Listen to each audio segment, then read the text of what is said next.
देखिए इस समय एक तो जो बातें कही गई है वो वर्ग भेद फैलाने की बात इस समय नहीं है। छत्तीसगढ़ प्रदेश में सब मिलकर काम करते हैं और जो बात आप कह रहे हैं, अभी माननीय मुख्यमंत्री जी ने अपने पास 4 मंत्रालय सुरक्षित रखे हुए हैं। इन सब बातों पर यदि समय आएगा, 3 मंत्रालय, तीन बातें आएंगी, आवाज उठेगी या पार्टी या कार्यकर्ता इस बात का, तो निश्चित रूप से 4 मंत्री उनके अधिकार क्षेत्र में अभी हैं जिनका उपयोग जो है समय पर किया जाएगा। और एक बाध्यता 13 मंत्री बनाने की है, उसमें सभी बातों को माननीय मुख्यमंत्री जी को देखना था, क्षेत्र को भी देखना था, जातीयता को भी देखना था, आपके पुराने नए को भी देखना था, उसमें जो अनुभवी हैं वो भी देखना था। ऐसे अनेक बातें थी जिन बातों को देखकर उतने ही 8-9 मंत्रियों में उसको विभाजन करना था। इस दृष्टि से जो विभाजन हुआ, मैं मानता हूँ एक कड़ी परीक्षा माननीय मुख्यमंत्री जी ने इस मेहनत की है। परीक्षा के बाद इस प्रकार का मंत्रिमंडल संतुलित मंत्रिमंडल बनाया है जिसमें सभी को अवसर मिला है। उपासना जी, मेरी बात को अन्यथा मत लीजिएगा, अनुज गुप्ता बोल रहा हूं निश्चित रूप से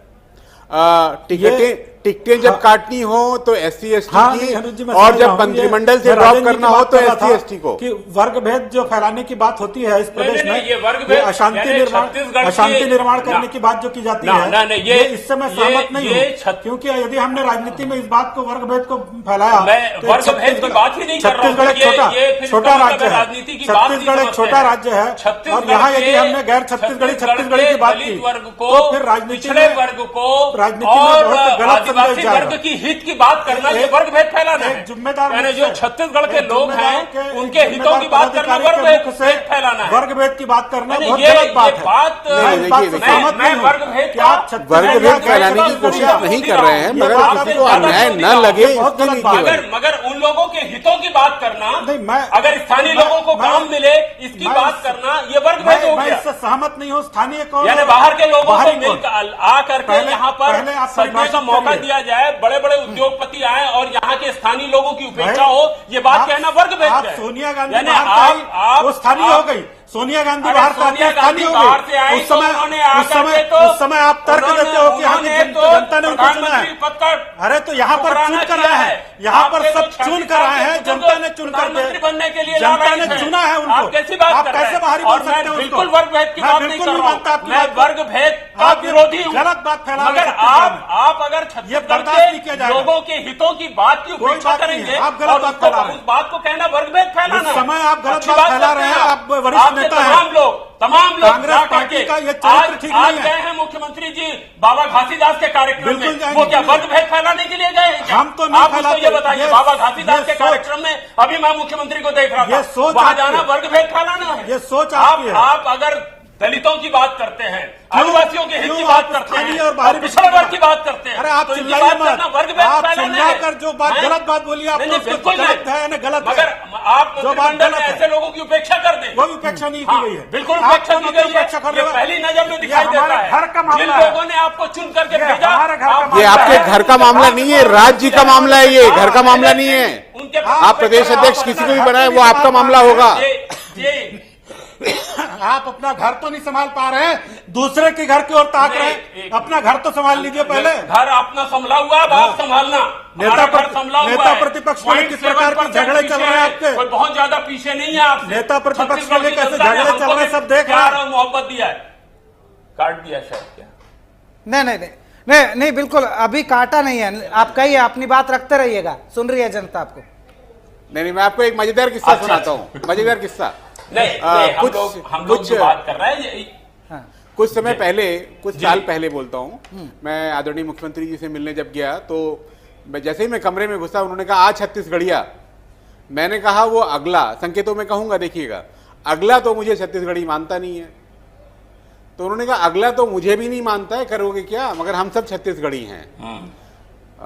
कौन कब बाहर से आया वो विषय नहीं है, बिल्कुल नहीं है उपासना जी, वो बिल्कुल नहीं है। मैं भी आपकी तरह बाहर से आया हुआ छत्तीसगढ़ी हूं, लेकिन यदि हम उस संवेदना पर, बाहरी वाला मुद्दा जो है, यदि हम उस संवेदना पर ध्यान नहीं देंगे तो हम अन्याय करेंगे। छत्तीसगढ़ के लिए जीता है, मरता है, वो छत्तीसगढ़िया है। बिल्कुल सही बात है। हर कोई छत्तीसगढ़ के लिए सोच रहा है। बिल्कुल, भारतीय जनता पार्टी का कोई भी नेता हो, स्वाभाविक बाहर के बारे में नहीं सोच रहा है। अनुज जी सुनिए ना, चुन कर आए छत्तीसगढ़ के बारे में सोच रहे हैं। केवल मैं सहमत हूं, स्पष्ट मैं सहमत हूं कि जो छत्तीसगढ़ के लिए जीता है, मरता है, सोचता है, हम लोगों ने तो यही की माटी में जन्म लिया है भाई, हम तो छत्तीसगढ़िया हैं, ये भी छत्तीसगढ़िया हैं, मगर ऐसे ही लोगों की उपेक्षा न हो, ये हम चाहते हैं। नहीं, फिर कमी कहाँ लग रही है? नहीं राजन जी, अब ठीक है, आप कह रहे हैं छत्तीसगढ़िया का आपने मुद्दा उठा दिया, नहीं तो आपको बाहरी नजर कौन आ रहा है?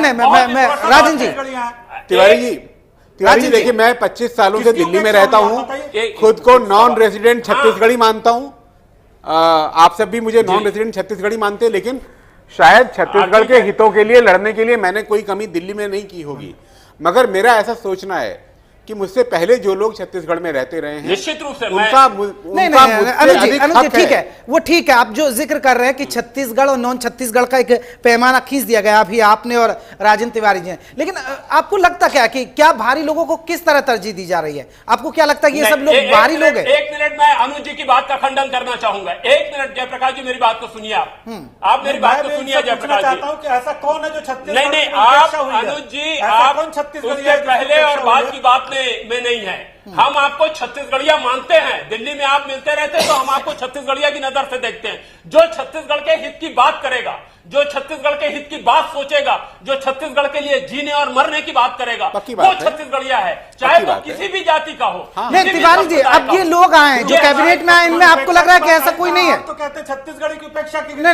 नहीं तिवारी जी, जो आप जिक्र कर रहे हैं, आपको लग रहा है कि जो कैबिनेट में लोग शामिल हुए छत्तीसगढ़ के नहीं है? मेरे से नाम, आप मेरे से नहीं, जयप्रकाश जी आप मुझसे नाम मत बोलवाइए ऐसे लोगों। यही तो हम चाह रहे हैं, नाम बोलिए।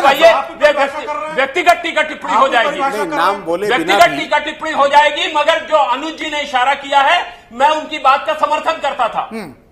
नहीं, उपासने साहब, क्या जो राजेंद्र तिवारी और अनुज जी मसला उठा रहे, क्या आपको लग रहा है कि ये वाजिब है? छत्तीसगढ़ की उपेक्षा नहीं, उपासने साहब, जो छत्तीसगढ़ और गैर छत्तीसगढ़ का मसला उठाया, आपको लगता है कि वाकई में कैबिनेट में ऐसा हुआ और ये वाजिब है ये मुद्दा उठाना? उपासने साहब देखिए, मेरा ऐसा मानना है कि ये मुद्दा पूरी तरह से गलत है। ये छत्तीसगढ़ की अस्मिता के साथ एक प्रकार से अन्याय है। हम यदि ये सोच रहे हैं तो निश्चित रूप से हम दो खेमों में बांट रहे हैं, पार्टी के अंदर दो भाग कर रहे हैं कि ये छत्तीसगढ़िया, ये नॉन छत्तीसगढ़िया, और इनका कहना जिस प्रकार से है कि छत्तीसगढ़ के सोच के लोगों की उपेक्षा की गई है, तो मतलब इसमें ये बताइए कि ऐसा कौन है जो छत्तीसगढ़ के हितों को अनदेखी करता है उसको मंत्री बनाया गया, और ऐसा कौन है जो छत्तीसगढ़ के हितों के बारे में सोचता है उसको मंत्री नहीं बनाया गया? इस प्रकार की जो बात की जा रही है, मैं इसका विरोध करता हूं, विरोध दर्ज करता हूं कि इन्होंने इस बात को उठाकर जो है पूरे छत्तीसगढ़ में राजनीतिक दलों में एक प्रकार का विभाजन कर दिया, छत्तीसगढ़िया और गैर छत्तीसगढ़िया। जो बात आज छत्तीसगढ़ की राजनीति में नहीं आई, वो राजनीति के अंदर है, आप उसको स्वीकार नहीं करना चाहते हो, अलग बात है, लेकिन वो आपकी पार्टी के अंदर भी राजनीति के अंदर है, लगातार है, पिछले कई वर्षों से है, वो खत्म नहीं हो सकती है। लेकिन नहीं अनुज जी और तिवारी जी, लेकिन आपने ये मुद्दा उठाकर आपको नहीं लग रहा कि एक नई बहस को जन्म दे दिया है, और ये एक कैबिनेट में एक विस्तार में एक नई बहस शुरू होगी कि भाई कौन छत्तीसगढ़ है? या अब चाहे वो छत्तीसगढ़ का नहीं है, लेकिन पला बड़ा तो इसी मिट्टी में है ना, और बात भी इसी छत्तीसगढ़ की कर रहा है, अगर वो कैबिनेट की जिम्मेदारी संभालेगा तो। हाँ नहीं जयप्रकाश जी, मेरा ये कहना है कि देखिए, निश्चित रूप से जो चुन कर आया छत्तीसगढ़िया, छत्तीसगढ़ की जनता ने उसको चुना है। जी हाँ, बिल्कुल, आपका कहना बिल्कुल सही, मैं सहमत हूँ आपकी बात से। मैं कोई वर्ग भेद या कोई विभिन्नता बढ़ाना नहीं चाहता हूँ, बिल्कुल, लेकिन जो स्थानीय संवेदनाएं हैं, यदि हम उसके प्रति सचेत नहीं रहेंगे तो शायद हम बड़ा नुकसान कर रहे होंगे। केवल इसकी ओर मैं ध्यान आकर्षित करना चाहता हूँ भाजपा का। तिवारी साहब, ये ध्यान आकर्षित की बात कर रहे हैं आप लोग, या वाकई में अब यहां से सियासत की एक नई बहस आप लोगों ने छेड़ दी है? नहीं, देखिए, पहली बात तो ये है कि मेरे मित्र भाई सच्चिदानंद उपासने बात को समझ नहीं पाए हैं ठीक से। पहले नहीं समझे बात को। नहीं तो अब जब आप बोल रहे थे चुप थे, तो मैं बोल रहा हूं, सुनिए। मैं इस बात को बिल्कुल नहीं कह रहा हूं कि किसी प्रकार का वर्ग भेद हो, मगर मैं इस बात को लेकर के जरूर जागरूक हूं। यहां अब मैं, आपने मुझसे पूछा कि कौन मंत्री हैं, अब मैं उस मंत्री का नाम बता दूं तो यहां बखेड़ा खड़ा हो जाए, और मैं व्यक्तिगत रूप से किसी का नाम लेकर के टिप्पणी नहीं करना चाहता। मगर जब वो ये कहते हैं कि हमको अपने देश जाना है, वो अपने गांव अगर जाना है तो देश जाना है, जब इस तरह की भाषा का वो प्रयोग करते हैं तो ऐसा लगता है कि उनकी राजन जी लकीर तो खींच दी ना आपने। हम लोग नहीं राजन जी लकीर तो खींच दी ना आपने। तो केवल जी इशारा नहीं कर रहे हैं, नाम नहीं ले, लकीर नहीं, तो लकीर तो खींची जाएगी, इसलिए क्योंकि जो लोग छत्तीसगढ़ के प्रति तो फिर आप लकीर खींच के बांटना चाह रहे हैं, जो लोग नहीं आप छत्तीसगढ़ और गैर छत्तीसगढ़ बांटना चाह रहे हैं, जो अभी भी अपने गांव जाने को देश जाना बोलते हैं, आपत्ति ये लोग ये छत्तीसगढ़िया नहीं है जो छत्तीसगढ़ के लिए जीता है, चाहे वो किसी भी जाति का हो। ठीक है मुझको चलिए हम चर्चा करना, मैं माफी चाहूंगा आप